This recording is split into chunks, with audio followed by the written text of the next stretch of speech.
नमस्कार बंधुरा सेंस किचेने आपनादेर सकलके स्वागत। आज के आमी देखाबो जे आइटेमटा तार नाम होच्छे मालाइदार फुलकपि। खूब सुंदर सुस्वादु एक आइटेम। कोनो घरे अकेशन थाकले बा ना थाकुक पोलाओ रुटी परोटा सबार साथे एटा जाबे। এই যে মালাইদার এই যে ফুলকপি একে আমি নুন হলুদ মাখিয়ে রেখেছি কারণ যাতে একটু নরম হয়ে থাকে। আপনারাও নুন হলুদ মাখিয়ে যদি রেখে দিতে সময় পান তো রাখবেন। ঠিক আছে, এর সাথে কি কি লাগবে দেখাচ্ছি। এই দেখুন, এর সাথে লাগবে হচ্ছে এই যে ফোড়ন দেব, জিরে ফোড়ন দেব, তেজপাতা, এই যে শুকনো লঙ্কার গুঁড়ো 1 চামচ, আদা বাটা 1 টেবিল চামচ, এটা দুটো টমেটো পেস্ট, কতটা লাগবে আমি বুঝতে পারবো। এটা হচ্ছে 4 মগজ, পোস্ত দিয়ে 3টে কাঁচা লঙ্কা দিয়ে 4 মগজ পোস্ত দিয়ে আমি এটাকে পেস্ট করে রেখেছি। ঠিক আছে, আর এটা হচ্ছে দই ভালো করে ফেটিয়ে রেখেছি। এটা হচ্ছে ক্রিম, মালাইদার ফুলকপি বলেছি, এটা হচ্ছে ক্রিম। আর লাগবে ফুলকপির সাথে কড়াইশুঁটি আর 1 চামচ না হাফ চামচ, চায়ের চামচের হাফ চামচ গরম মশলা পাউডার। এটা কিন্তু আমি এলাচি দারচিনি লং ড্রাই ফ্রাই করে পেস্ট গুঁড়ো করে রেখেছি। ঠিক আছে, এবার আমরা দেখাবো মালাইদার ফুলকপি কি করে বানাবো, কিসের পর কি দেব, একটু ফলো রাখুন। প্রথমেই আচ্ছা আমি গ্যাসটা জ্বালিয়ে রেখেছি তাড়াতাড়ি হওয়ার জন্য, আর 4-5 টেবিল চামচ সাদা তেল দিয়ে রেখেছি। সাদা তেলটা গরম হলে আমরা কি দেব, জিরে ফোড়ন দেব। এই জিরে ঢেলে দিলাম। জিরে ফোড়নটা দিয়ে জিরেটা একটু ফ্রাই হলে, জিরেটা যেন একটু ফ্রাই হয়, আবার পুড়েও না যায় সেদিকে লক্ষ্য রাখতে হবে। জিরেটা ফ্রাই হয়ে গেছে, এবার আমি এর মধ্যে 3টে তেজপাতা দিয়ে দিলাম।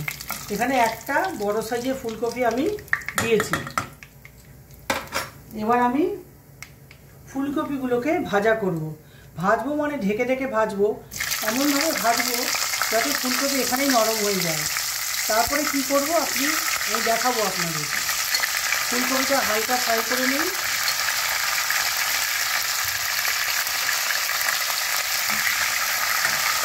এই দেখুন, এটা লাল লাল হয়ে আসবে, তার সাথে কপিটা নরমও হয়ে যাবে। আমি কি নুন দিয়ে দিচ্ছি,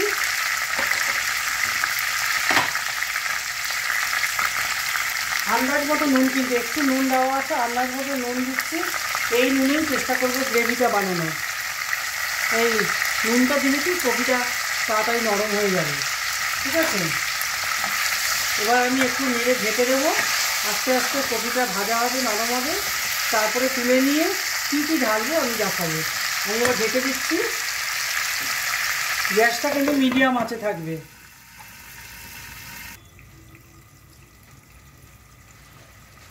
একটু দেখে নেই কতটা সেদ্ধ হলো। আপনারা দেখেছিলেন জিরে ফোড়ন দিয়ে কপি ঢেলেছি, দেখুন ঢেকে রাখাতে কপিটা হালকা লাল হয়ে এসছে। হ্যাঁ, এবার একটু দেখে নিই আর কতটা সেদ্ধ হবে। আর একটু সেদ্ধ হলেই কিন্তু কপিটা নামিয়ে নেব।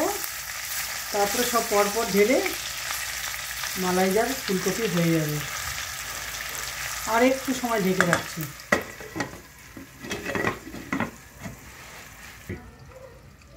এবার মনে হচ্ছে ফুলকপিটা ভাজা হয়ে গেছে, দেখে নিই। হ্যাঁ দেখুন, ফুলকপিটা লাল লাল হয়ে গেছে। এবার তুলে নিচ্ছি, নরমও হয়ে গেছে। এবার কি করব দেখে নিন। ফুলকপিটা ভাজা ভাজা হয়ে গেলে তুলে দেবেন। একদম তেলে যেন কিছু না থাকে, কারণ এখন অন্য কিছু এর মধ্যে কষাবো।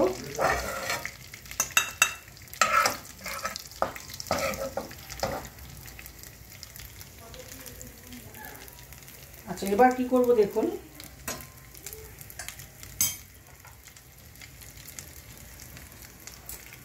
তেল যা আছে এতেই আমার রান্না হয়ে যাবে।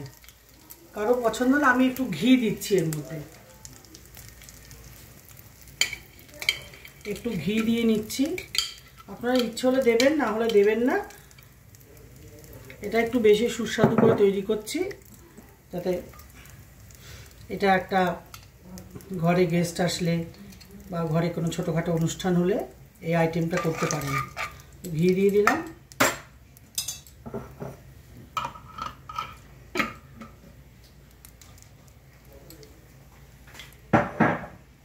এবার প্রথমে দেব হচ্ছে আদা বাটা। গ্যাসটা কিন্তু কমানোই থাকবে, যেহেতু আদা বাটা দিচ্ছি। আদা দিলে বেশি আছে আদা দেবেন না, আদা জ্বলে যাবে।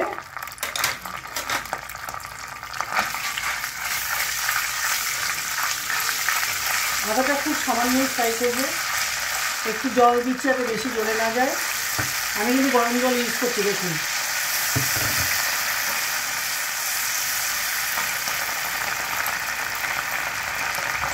এবার এর মধ্যে কড়াইশুঁটিটা একটু ভাজা ভাজা হবে, তো কড়াইশুঁটিটা দিয়ে দিলাম আদা বাটা দিয়ে।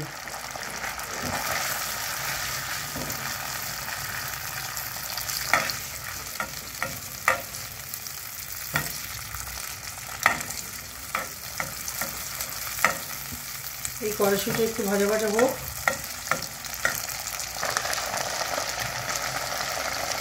কড়াইশুঁটি ভাজা ভাজা হয়ে গেছে। এবার এটা হচ্ছে চারমগজ, পোস্ত আর কাঁচা লঙ্কা বাটা, আর একটু কাজু দেওয়া আছে, 8-10টা কাজু আছে কিন্তু এর মধ্যে। পোস্ত, চারমগজ আর কাজু, এই আর কাঁচা লঙ্কা, এই দিয়ে বেটেছি। একটু কষাবো এটাকে। দেখুন, যেহেতু এর মধ্যে কাজু আছে, পোস্ত আছে, একটু ভাজা ভাজা করে নিলাম, বেশি না কিন্তু। এবার এতে কিন্তু হলুদ দেবো না, কফিতে হলুদ মাখিয়েছিলাম, তাতেই যা হলুদ, তাতেই সুন্দর একটা কালার আসবে। এবার টমেটোটা দিয়ে কষাবো। টমেটোটা এখানে 2টো টমেটো পেস্ট আছে, আমি পুরোটা দিলাম না, একটা সুন্দর কালার আসবে। আর চিনিটা দিয়ে দিচ্ছি। একটু চিনি দিলে ভালো লাগবে, আপনাদের যদি কারো আপত্তি থাকে দেবেন না। এটা একটু কষাবো, কারণ টমেটো আছে, কষাতে থাকি একটু। এটা দেখুন, টমেটো দিয়েছি বলে একটু কষালাম। এটা কিন্তু অনবরত নাড়তে হবে, নাহলে নিচে লেগে যাবে। গরম মশলা দিয়ে দিলাম পাউডার। আপনাদের আগেই বলেছি, এলাচি, দারচিনি, লং ড্রাই ফ্রাই করে আমি গুঁড়ো করে নিয়েছি। সব তরকারিতে আমি এটা ইউজ করি, তাহলে তরকারিগুলো একটু স্পেশাল হয়। বাজারে তৈরি গরম মশলা দিলে না অত স্পেশাল হয় না। এটা করে রেখে দেবেন, সব এতে ডাল দেবেন, দেখবেন কি সুন্দর ফ্লেভার আসে। অনবরত নাড়তে হবে, কারণ কাজু আছে, সেই কারণে না নাড়লে জমা হয়ে যাবে। এবার আমি আর একটু নেড়ে নেই।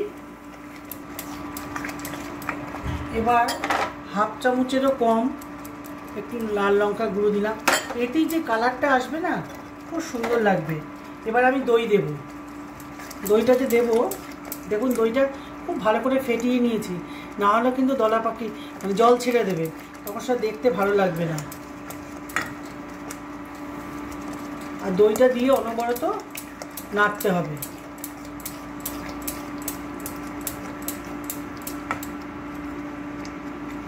দইটা দিয়ে অনবরত নাড়বেন, নয়তো জল ছেড়ে দেবে। আর যদি রিস্ক নিতে না চান, দইয়ের মধ্যে 1 চামচ ময়দা গুলে এতে দেবেন, তাহলে কোনো রিস্ক থাকে না, আরামসে জল কেটে যাবে না দইয়ের। দেখুন অনবরত নাড়ছি, সব দেওয়া হয়ে গেছে। এখন একটু সামান্য ক্রিম দেবো, আবার পরে দেবো। মালাইদার ফুলকপি বলেছি, মালাই ডালছি।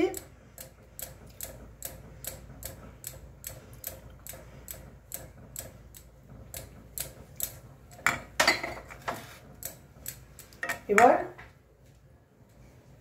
ফুলকপি দিয়ে দিলাম। এই যে কড়াইতে কষিয়ে কষিয়ে ফুলকপিটা সেদ্ধ করেছি, সেটা দিয়ে দিলাম। কড়াইশুঁটি তো আগেই দেওয়া আছে। দেখুন কি সুন্দর একটা কালার এসছে, খুব সুন্দর একটা কালার এসছে। এক্ষুনি হয়ে যাবে, একটু ফোটা দিলে হয়ে যাবে।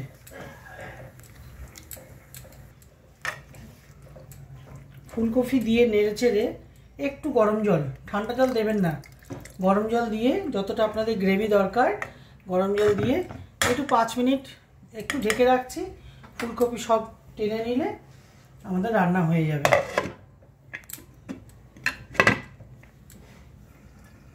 এবার দেখে নেই, ফুলকপি কিন্তু এরকম হবে, নরম হবে কিন্তু গলে যাবে না, তাহলে কিন্তু পুরো জিনিসটাই খারাপ হয়ে যাবে খেতে। এটা ফুলকপিটা নরম হয়েছে, ব্যাস এবার আমি নামিয়ে ফেলবো। ঠিক আছে, আপনাদের যদি এই নতুন নতুন ধরনের রান্না আপনাদের পছন্দ হয় অবশ্যই সাবস্ক্রাইব করবেন আর লাইক শেয়ার করবেন। আপনাদের ভালোবাসা না হলে আমি এগোতে পারবো না, আপনাদের ভালোবাসা অবশ্যই চাই। এই দেখুন সব দিলাম। এবার ক্রিমটা, এই যে ক্রিমটা সাজানোর জন্য জাস্ট খুব সুন্দর হবে দেখতে, দেখুন এই ঢেলে দিলাম। এই দেখুন তৈরি হয়ে গেল মালাইদার ফুলকপি। আপনারা অবশ্যই করে দেখবেন, খুব ভালো কিন্তু রিচ না, করে জানাবেন আমাকে। আর আমি আবার নতুন রেসিপি নিয়ে আসছি পরের দিন। নমস্কার।